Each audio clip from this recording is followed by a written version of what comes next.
Hello and welcome to GraphixCALC Sign Estimator 3.1. In this video, we're going to show you how to create task and follow task. There's really two ways you go about doing this. There's kind of a step one and a step two. What you're going to do is, if you've already created your estimate or your invoice, they will be here in the job list section. This is where the owner, the manager, or even any of your employees want to take a look. But as the boss or as the manager, this is your quick snapshot to take a look at all the different jobs, what stage they're at, what the priority, when's the due date, and who are they assigned to at the moment. Okay. As the employees, you would come in the morning and say, okay, where are my projects? And you will take a look here, and you will select employees, and you will select your name. For me, I'm going to select myself. So once you select your name, then you're going to click Assign Jobs, and this is basically your office. So if you're one of the artists and you have all these different projects, you're going to go in here. If you're someone that strictly does the fabrication, you'll be in here, and you will always see that it's assigned to you at the moment. Right now you can see it's just me here. Okay? So what you do, if you have already created your estimate or your invoice, and if you don't know how to do that, just go to YouTube and look at GraphixCALC's videos. And look at the video here that's called Create an Estimate with GraphixCALC Sign Estimator. Once you've created that estimate, like I said, it'll be here in the job list. But what you'll want to do is, once you've created the estimate of the invoice, if the manager is the only one who takes care of this and assigns due dates and everything, this is where you go. Anyone can go here, but this is where you're going to take that estimate or that invoice, and this is where you're going to assign it. This is where you're going to give it a due date. So you're going to go here. You're going to select it from the drop-down list. We will select hand-rolled bagels, Nick and Jean. They actually have two jobs, but we'll select the top one here. Okay. And in here, these are pre-filled out. Normally yours would not be filled out. So you'll come here and you'll put who is it assigned to, who created the estimate, what is the job type, the fact that it's active, the priority, and the due date. One very important thing, if you do integrate with QuickBooks, it must be active here. QuickBooks just makes it mandatory that it has to be active. If you try to export this to QuickBooks, you'll get an error message. It has to be active. Once you've exported it, then you can come in and you can close it later. Let's give it a due date just so it shows up on the calendar. This is how you get to show it on the calendar. Let's give it a due date of March 12th, 2018. I'm just going to click through real quick instead of typing it in, because we'll just do it quickly. Okay. And now this is where the magic happens. Okay. If you notice in Jean's, let me X out of here for 1 second. I'm going to save the new due date. Okay. I'm going to say save.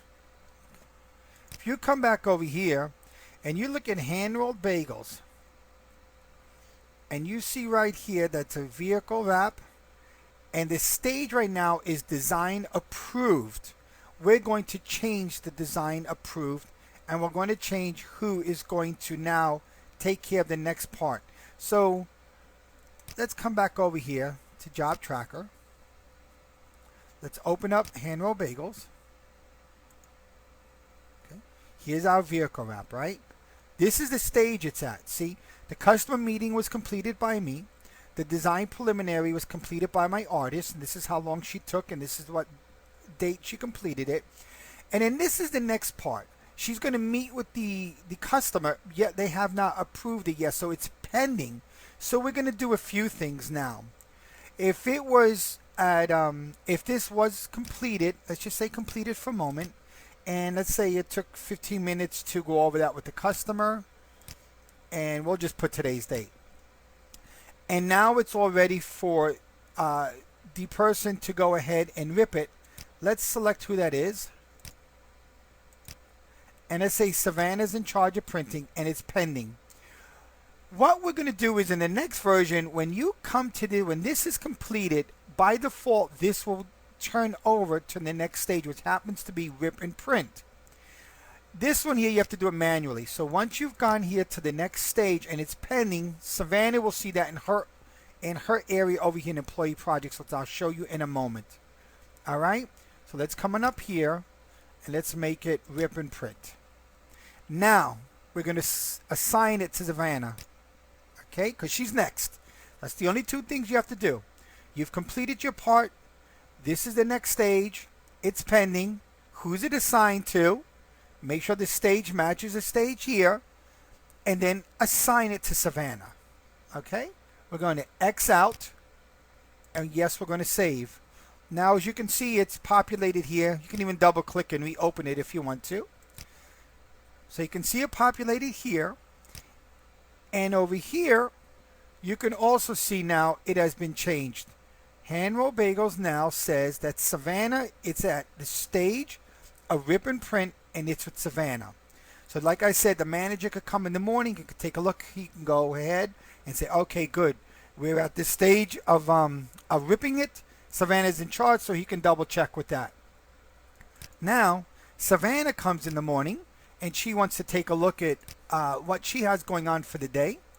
She will simply come in here, select herself, and hit Assign Jobs. And now she can see here what has populated. What is the new job that she has, and here is the Hand Roll Bagels right here. And she can see the due date is 3/12. So now she knows that is part of her board. So that is the easiest and the best way to go ahead and create your task, assign task, and make sure that the manager has their snapshot of it and the employees have their snapshot of it. Thank you very much, and we look forward to the next video.